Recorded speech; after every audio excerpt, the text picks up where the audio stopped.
Ya, assalamualaikum warahmatullahi wabarakatuh dan selamat malam. Perkenalkan, nama saya Arfil Renda Pembong, Stambuk F331 22022. Di sini saya akan menjelaskan pentingnya gitaran dan konsep dasar gitaran.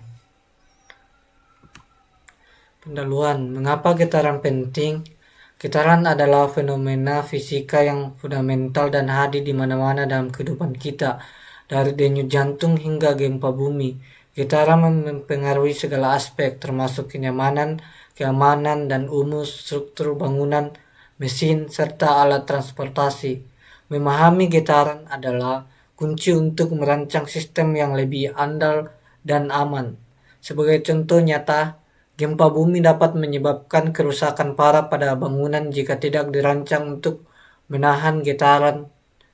Demikian pula, getaran berlebihan pada mesin dapat mempercepat keausan komponen, mengurangi efisiensi, dan bahkan menyebabkan kegagalan fatal. Bahkan studi tradisional di Indonesia, seperti bangunan tradisional Nias, dalam mengaplikasikan prinsip gesekan sebagai peredam getaran alami, membuktikan kearifan lokal dalam mitigasi bencana.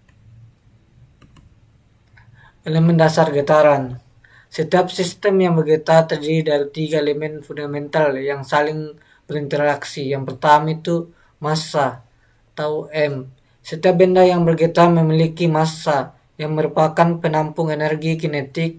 Energi ini berperan penting dalam dinamika getaran. Yang kedua, peredam atau C. Elemen ini berfungsi mengurangi energi getaran melalui gaya redaman, mengubah energi mekanik menjadi bentuk lain seperti panas. Yang ketiga, pegas atau simbol K. Pegas adalah elemen yang menyimpan energi potensial elastis dan mengembalikannya saat sistem bergerak. Ini memberikan gaya pemulihan pada getaran. Interaksi dinamis antara massa, peredam, dan pegas inilah yang menentukan karakteristik getaran unik dari suatu sistem.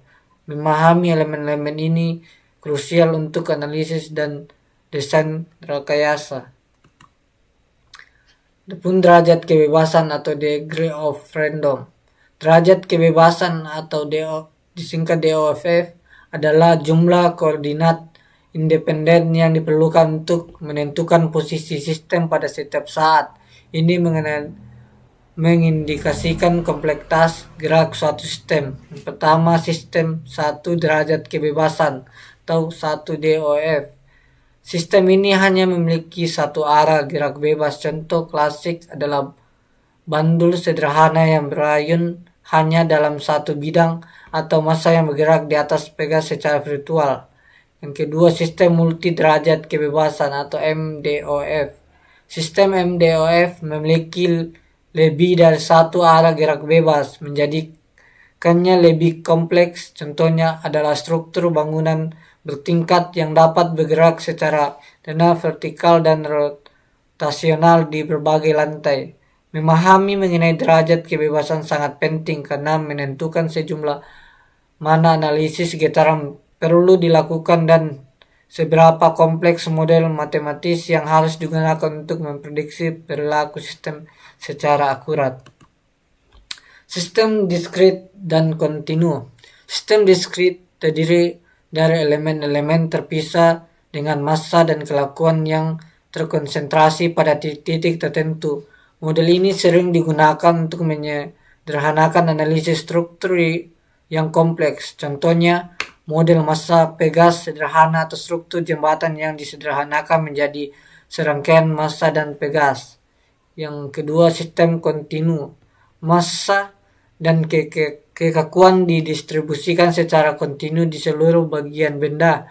Analisis sistem kontinu memerlukan persamaan diferensial parsial yang lebih kompleks. Contohnya balok, pelat, atau membran yang bergetar. Analisis getaran global kapal tradisional seperti kapal Purseine di Jawa Tengah dilakukan dengan mode normal sebagai sistem kontinu.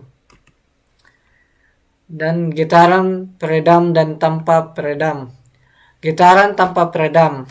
Getaran ideal ini di mana tidak ada energi yang hilang dari sistem gerak, berulang terus-menerus tanpa henti. Terjadi pada sistem ideal tanpa gesekan atau resistensi udara. Amplitudo getaran tetap konstan dari waktu ke waktu. Contohnya, bandul ideal yang berayun dalam ruang hampa udara, seperti pada gambar yang ada di bawah. Yang kedua, getaran peredam. Getaran realistis di mana energi sistem berkurang sering waktu karena adanya gaya redaman. Energi getaran diserap atau dihamburkan oleh peredam. Amplitudo getaran berkurang secara eksponensial seiring waktu. Contohnya sistem peredam gesekan pada bangunan tradisional nias yang mengurangi amplitudo getaran gempa seperti contoh yang ada di bawah. Dan kemudian getaran linear dan non-linear. Getaran linear, gaya pemuli atau gaya redaman, sebanding secara langsung dengan perpindahan atau kecepatan. Sistem ini relatif, mudah dianalisis dengan metode matematis klasik. Prinsip superposisis berlaku. Solusi respons getaran dapat dihitung secara analitis. Contohnya, Pegas ideal yang mengikuti hukum Hooke atau sistem massa Pegas peredam dengan konstan yang tetap. Getaran non-linear, hubungan antara gaya pemulihan atau gaya redaman dan perpindahan atau kecepatan tidak bersifat proporsional. Ini menyebabkan perilaku yang lebih kompleks dan sulit diprediksi. Pertama, prinsip superposisis tidak berlaku, dapat menunjukkan fenomena seperti chaos, bifurkasi, atau harmonik tambahan. Contohnya sistem peredam gesekan dengan karakteristik non-linear atau struktur dengan fleksi besar yang mengubah kekuatan geometri. Getaran random atau acak deterministik. Pola getaran dapat diproduksi secara pasti dan berulang sering waktu. Bentuk gelombangnya dapat digambarkan dengan fungsi matematika yang eksplisit. Amplitudo dan frekuensi konstan atau berubah secara beratur. Respons sistem dapat diprediksi dengan akurat. Contohnya, getaran mesin yang beroperasi pada kecepatan konstan atau getaran yang hasilnya dihasilkan oleh gaya harmonik murni. Yang kedua, random acak. Pola getaran tidak dapat diprediksi secara pasti dan tidak berulang. Getaran ini sering muncul dari fenomena alam yang kompleks atau beban yang tidak teratur. Tambah amplitudo dan frekuensi bervariasi secara acak. Analisis memerlukan metode statistik seperti power spectral density atau biasa disingkat PSD. Contohnya getaran akibat gempa bumi, gelombang laut, atau turbulensi angin. Contoh aplikasi dan studi kasus. Yang pertama, bangunan tradisional Nias. Desain bangunan tradisional di Nias, Sumatera Utara mengintegrasikan prinsip gesekan sebagai peredam alam. Struktur kayu yang lentur dan sambungan yang dapat bergerak memungkinkan bangunan bergerak bersama gempa terbukti tahan terhadap gempa bumi besar. Ini adalah contoh gratifikasi lokal yang mengaplikasikan konsep peredam non-linear. Yang kedua, analisis getaran kapal ikan tradisional. Studi pada kapal ikan tradisional jenis Pursi Sene di Jawa Tengah mengidentifikasi frekuensi natural pada model vertikal, torsi, dan horizontal. Memahami ini krusial untuk mencegah resonansi yang dapat merusak struktur kapal, memastikan keamanan operasional nelayan di laut yang dinamis. Yang ketiga, pengujian satelit INASAT 1. Dalam pengujian satelit seperti INASAT 1, sinyal getaran random digunakan untuk mensimulasikan kondisi peluncuran roket yang ekstrim.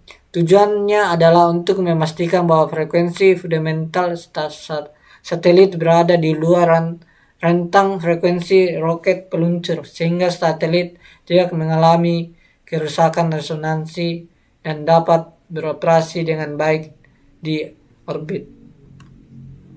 Kesimpulan, mengapa memahami getaran itu penting? keamanan, dan desain. Memahami getaran adalah fondasi untuk merancang struktur dan mesin yang aman, tahan lama, dan nyaman. Ini mengurangi risiko kegagalan dan kecelakaan. Mitigasi risiko. Memahami getaran random dan deterministik krusial untuk mitigasi risiko bencana alam serta pengembangan teknologi modern yang tangguh. Peredam efektif.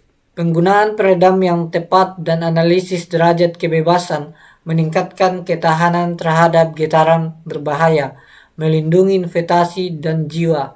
Maju bersama. Mari terus belajar dan aplikasikan ilmu getaran demi keselamatan, kenyamanan, dan kemajuan teknologi di Indonesia. Mungkin ini saja materi yang bisa saya sampaikan untuk mengenai mengapa kita harus belajar memahami getaran. Ya, mungkin cukup ini saja. Saya akhiri. Assalamualaikum warahmatullahi wabarakatuh dan selamat malam.